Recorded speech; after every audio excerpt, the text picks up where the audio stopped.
चलिए आगे बढ़ते हैं। पेट्रोलियम डीलर्स हड़ताल को लेकर अपडेट आपको देते हैं। अलवर, जोधपुर, जयपुर सहित कई जिलों में हड़ताल में अब समय जैसे जैसे आगे बढ़ रहा है टूट नजर आ रही है।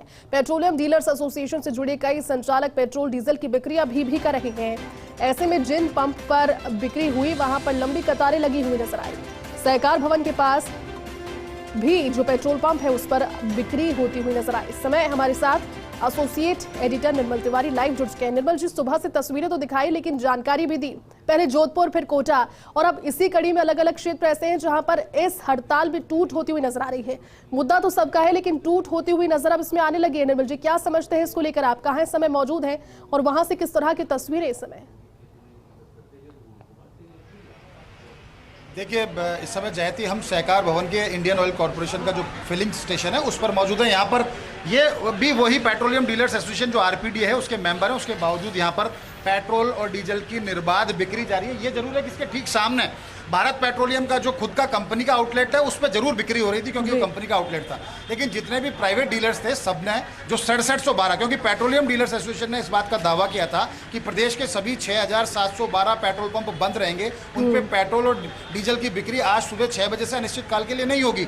लेकिन यहाँ जरूर टूट नजर आ रही है क्योंकि एकजुटता का अभाव नजर आ रहा है आरपीडी के अंदर। ये तमाम ये आउटलेट है इसका, आईओसी का जो फिलिंग स्टेशन है, यहाँ पर निर्बाध रूप से पेट्रोल डीजल की बिक्री है। लेकिन चूंकि राजधानी के अंदर बहुत कम ऐसे पेट्रोल पंप है, 8 तो कंपनी आउटलेट है, उसके अलावा इक्का दुक्का ऐसे पेट्रोल पंप है जिन पर पेट्रोल और डीजल मिल रहा है। तो यहाँ जरूर आप देख सकते हैं कि जबरदस्त आपको यहाँ पर वाहनों की भीड़ यहाँ पर दिखाई देने की कोशिश करेंगे। मैं कैमरा साथी गिरीश से कहूँगा, आपको दिखाएंगे हमारे वीडियो जर्नलिस्ट साथी किस तरह से यहाँ पर लगातार सुबह से ही भीड़ उमड़ रही है। यहाँ पर निर्बाध रूप से पेट्रोल डीजल की सप्लाई जारी है। लेकिन देखिए, आरपीडीए से जरूर एक दो जगह टूट हुई है। अलवर जिले में पेट्रोल का मैं जो डीलर्स एसोसिएशन है उसमें जरूर टूट नजर आती है, जोधपुर में और जयपुर में टूट नजर आती है। लेकिन उसके बावजूद भी प्रदेश के 90% पेट्रोल पंप बंद हैं, उन पर पेट्रोल और डीजल की किसी तरह की सप्लाई नहीं हो रही। जनता बहुत जबरदस्त तरीके से मुश्किलों में है क्योंकि सबको पेट्रोल डीजल, क्योंकि जनजीवन का देखिए लाइफलाइन होती है वाहन किसी भी आदमी का। तो वो अगर चाहे दोपहिया वाहन का चालक हो या फिर वो चौपहिया वाहन हो उसके पास, या और बड़े वाहन हो,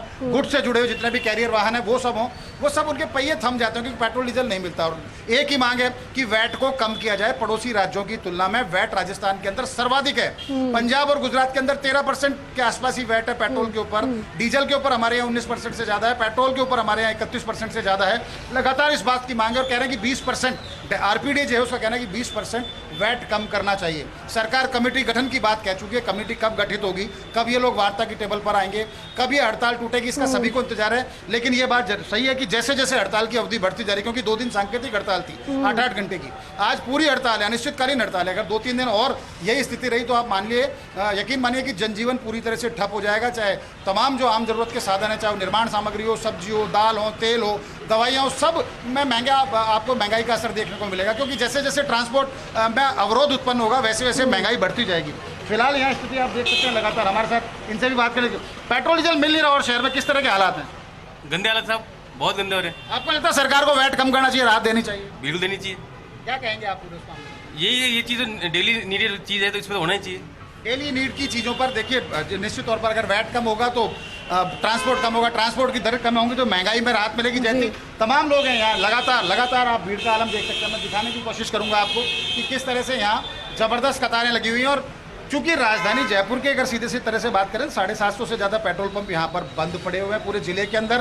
तो जनजीवन बुरी तरह से प्रभावित है। अब इंतजार इसी बात का है कि वार्ता की टेबल पर आरपीडीए और सरकारी नुमाइंदे आएँ और देखें कि किस तरह से वार्ता हो सकती है, किस तरह से वैट में, क्योंकि एक सियासी मजबूरी भी है देखी जाती सीधे तौर पर। क्योंकि दिसंबर में जनता के सामने इसी कांग्रेस सरकार को, इसी कांग्रेस के नुमाइंदों को, इसी कांग्रेस के जनप्रतिनिधियों को वोट मांगने जाना है। और वोट मांगने जाना है तो निश्चित तौर पर अगर इस तरह के हालात है तो उसका विपरीत प्रभाव पड़ता है। तो ऐसे में कोई भी पार्टी, कोई भी संगठन, कोई भी सरकार नहीं चाहेगी कि उसको किसी तरह का सियासी नुकसान हो। और जब सूबे के अंदर विभिन्न तरह की घोषणाएं सूबे के मुख्यमंत्री ने की है तो उम्मीद ये की जा रही है कि जल्दी ही वैट कम करने की भी घोषणा हो सकती है। 20% न सही, 8-10% भी अगर पेट्रोल में वैट कम होता है, डीजल में अगर 4 से 5% भी वैट कम होता है तो आप निश्चित मानिए कि पेट्रोल की दरें प्रदेश के अंदर 10 से 12 रुपये सस्ती हो सकती हैं, डीजल की जो दरें हैं वो 5 से 7 रुपये सस्ती हो सकती हैं। तो उससे फ़ायदा ये होगा कि पड़ोसी राज्यों से जो ट्रांसपोर्टर तेल बढ़ाते हैं, खासकर डीजल पेट्रोल भराते हैं, वो राजस्थान से ही भराएंगे। तो राजस्थान में जो 40 से 50% जो पेट्रोल डीजल की बिक्री कम हुई वैट अधिक होने की वजह से, वो तेजी से बढ़ेगी, और तेजी से बढ़ेगी तो सरकार को किसी तरह का राजस्व घाटा होगा, ऐसी कोई गणित इस समय समझ नहीं आती। लेकिन हाँ, कोशिश ये करनी चाहिए कि जल्द से जल्द जनता को राहत दी जाए, जल्द से जल्द पेट्रोलियम डीलर्स को राहत देने की कोशिश करें। यहाँ इनसे भी बात करेंगे, पेट्रोल डीजल नहीं मिला, किस तरह की समस्या आ रही है? बहुत समस्या आ रही है। जो टाइम 10 मिनट लगते थे वो 1-1 घंटे लाइन में इंतजार करना पड़ रहा है और बहुत सारी समस्याओं के सामना करना पड़ रहा है। देखिए, बहुत सारी समस्याओं का सामना करना, एक ऐसी जद्दोजहद यहाँ जैती देखने को मिल रही है पेट्रोल के लिए भी, जैसे कि मुफ्त में मिल रहा हो, जबकि जनता अपनी जेब से मोटा पैसा खर्च करके ये तमाम लेना चाहती है। उसके बावजूद अगर उसको घंटों लाइन में लगना पड़ रहा है तो निश्चित तौर पर उसकी जो एक मूलभूत उसकी आवश्यकता है, उसकी मूलभूत जरूरत है, उसके अधिकारों का भी हनन हो रहा है, क्योंकि एक लंबी लंबी कतारें। तो कोशिश ये करनी चाहिए कि जल्द से जल्द इस तरह के हालात और ज़्यादा ना बिगड़े, क्योंकि ये तमाम जो पेट्रोलियम डीलर्स हैं, इन्होंने डिपो से भी पेट्रोल डीजल लेना बंद कर दिया है। और ये रात को 10:30 बजे तक करीब 70% पेट्रोल पंप, अगर प्रदेश की बात करें तो ड्राई हो चुके थे। इमरजेंसी सर्विसेज को भी जब पेट्रोल डीजल नहीं मिलेगा तो आप कैसे तो सुरक्षा व्यवस्था होगी, कैसे एम्बुलेंसेज चलेंगी, कैसे 108 सेवा चलेगी, कैसे जो सरकारी अधिकारी या नुमाइंदे हैं वो अपने वाहनों का इस्तेमाल कर पाएंगे, कैसे जंगलों की सुरक्षा होगी, कैसे आम लोगों की सुरक्षा होगी, कानून व्यवस्था को आप कैसे बनाए रखेंगे, क्योंकि आपके पास वाहन नहीं होंगे, संसाधन नहीं होंगे। और संसाधन डीजल पेट्रोल नहीं मिलेगा तो यकीनन जो तमाम जो सुविधाएं हैं, तमाम जो व्यवस्था है वो ठप होने की स्थिति बन जाती है। तो कोशिश ये की जानी चाहिए कि जल्द से जल्द पेट्रोल डीजल की जो सप्लाई है वो निर्बाध शुरू हो सके, इनको वार्ता की टेबल पे बैठाया जा सके। वैट कम किया जाना है तो वैट कम करें, डीलर कमीशन बढ़ाना है तो डीलर कमीशन बढ़ाएं, ताकि स्थिति सुचारू हो सके। क्योंकि अगर 1-2 दिन बाद अगर हड़ताल रुकती भी है, हड़ताल टूटती भी, हड़ताल वापस भी ली जाती है, तो स्थिति सामान्य होने में कम से कम 24 से 48 घंटे लगेंगे। यानी आने वाले जो 3-4 दिन हैं वो जनता के लिए मुश्किलों भरे हैं। ये पेट्रोल पंप भी कब तक सप्लाई देगा, जिसमें आरपीडीए के अगर सदस्य होने के बावजूद अगर इसमें टूट रिजल्ट दिखाई दे रही है इस पेट्रोल पंप पर, तो ज़्यादा दिन नहीं चल पाएगी। क्योंकि आरपीडीए के सदस्यों से हमारी बात हुई, वो भी जगह जगह पेट्रोल पंप से पहुंच रहे हैं, उनको कह रहे हैं कि आप इसको रोकिए, जनता के हित में काम किया जा रहा है, खुद के हित में किया जा रहा है। तो निश्चित तौर पर हालात अभी बहुत तेजी से खराब होते नजर आ रहे हैं। 1-2 पेट्रोल पंप पे पेट्रोल भले ही जरूर मिल रहा हो, कंपनी के 8 आउटलेट हैं, 8 फिलिंग स्टेशन है, राजधानी जयपुर की बात करें तो उसमें मिल रहा हो, लेकिन कब तक मिलेगा? 60-65 लाख की आबादी अगर आपको कवर करनी है अकेले जयपुर की, तो सिर्फ 8 पेट्रोल पंप उसके लिए काफी नहीं है। तो कहने का मतलब है मांग और आपूर्ति का सिस्टम गड़बड़ता जा रहा है, तेजी से ड्राई हो रहे हैं पेट्रोल पंप। जल्दी से जल्दी कोशिश ये की जानी चाहिए कि पेट्रोलियम डीलर्स एसोसिएशन के प्रतिनिधियों को सरकार द्वारा बुलाया जाए, वार्ता की जाए, वैट कम करना है वैट कम करें, डीलर कमीशन बढ़ाना है डीलर्स कमीशन को बढ़ाएं। क्योंकि मैं फिर कह रहा हूं, सियासी मजबूरी भी है सरकार की, तो इसलिए उम्मीद ये की जानी चाहिए, अंदर से ऐसा लगता है इस तरह की सूचनाएं आ रही है कि जल्दी ही इस पर कोई ना कोई समाधान निकलेगा और आज शाम तक शायद सरकार की तरफ से किसी तरह का कोई ठोस फैसला लिया जा सके। जयती। बिल्कुल निर्मल जी, क्योंकि आपने काफी विस्तार से जानकारी दी, लेकिन ये समस्या फर्स्ट ने लगातार इस बात को उठाता है, आप भी कई बार इस मुद्दे को मंच से बोलते हुए नजर आए हैं कि ये परेशानी और ये परेशानी खत्म होनी चाहिए। क्योंकि जब कंपेयर करके भी आम आदमी देखता है दूसरे राज्यों की तुलना में, जो पड़ोसी राज्य हैं वहां से बहुत लंबा अंतर नजर आता है। लेकिन अब चूंकि चुनावी साल है और हम जिक्र कर रहे हैं कि हर एक मूवमेंट उस नजरिए से भी इंपॉर्टेंट है, तो लगता है कि इस बार बात बन पाएगी निर्मल जी, क्योंकि अब दबाव लगातार क्रिएट हो रहा है। अब दबाव जब क्रिएट हो रहा है, लोगों की परेशानियां बढ़ रही है, तो इस चीज से भी नहीं चूकेगी सरकार फिर। निश्चित तौर पर देखिए, अभी आम जन, क्योंकि सुबह सुबह अब दिन की शुरुआत है जयती, लोगों को अपने ऑफिसेज जाना होता है, लोगों को अपने अपने कार्यालय जाना होता है, लोगों को अपने रोजमर्रा के काम निपटाने होते हैं, ट्रांसपोर्टर ट्रांसपोर्ट करने के लिए निकलता है अपने साधनों को लेकर के सबको। तो अभी तो शुरुआत है, लोग भले ही परेशानी के बावजूद कोशिश कर रहे हैं कि उनको कैसे तैसे पेट्रोल मिले, कैसे डीजल मिले, लेकिन जैसे जैसे दिन आगे बढ़ेगा, जैसे जैसे पेट्रोल पंप ड्राई होना शुरू होंगे, वैसे वैसे जनता की और परेशानी बढ़ती जाएगी।